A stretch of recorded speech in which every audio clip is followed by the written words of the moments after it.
A day after Tiger Woods' much-anticipated news conference, some of his fellow golfers got to chime in on his 5 months away from the game and his return at the Masters. On Monday, Woods apologized to them for the distraction he's been to them and the questions they've had to answer about him and his situation.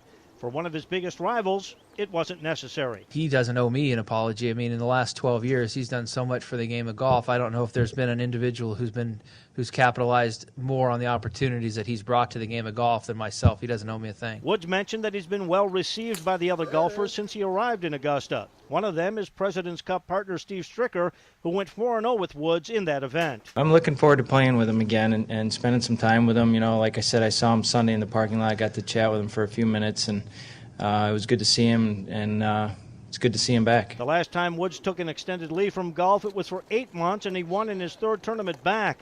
The prospect of him claiming his 5th Masters title this week isn't far-fetched.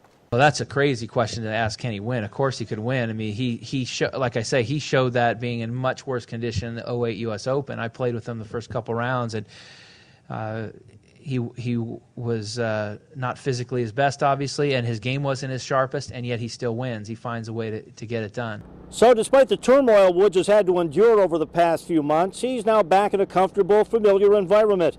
His fellow golfers say they're glad to have him back, and they fully expect he'll pick up right where he left off last year when he won 6 times.